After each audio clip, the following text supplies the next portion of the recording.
on mostrarem diferents hipervincles que tenim a una finestra. Podeu veure aquest mapa mental on hi ha diferents hipervincles. El primer, on ens diu documents en paper, hi ha una senyal que ens indica un hipervincle en el qual, si l'activem fent un clic, veureu que se'ns obrirà un arxiu que correspon al vincle que nosaltres hem establert. En principi, el vincle és un arxiu PDF en el qual, al fer el doble clic, veiem que se'ns obre aquest arxiu.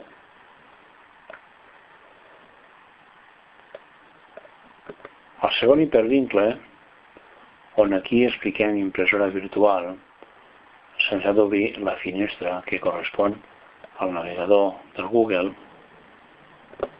doncs és com nosaltres l'hem inserit.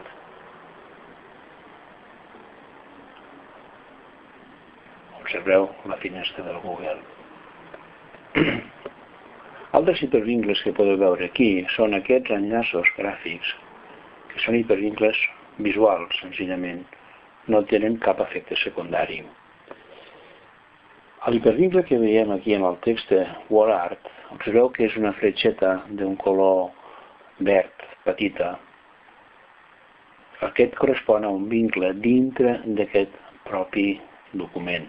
Al fer un clic, observeu que apunta a carpetes on nosaltres hem creat l'hipervincle entre els dos nodes. Observeu que els hipervincles són molt fàcils de treballar i ens permeten, per dir-ho així, fer servir l'eina Freemind des de moltes possibilitats. Tant des d'una pissarra digital, com amb una presentació, com entregar als alumnes un treball determinat. Podeu veure també que a la node on posa portades de documents hi ha una icona que ens indica que hi ha informació afegida. Aquesta informació afegida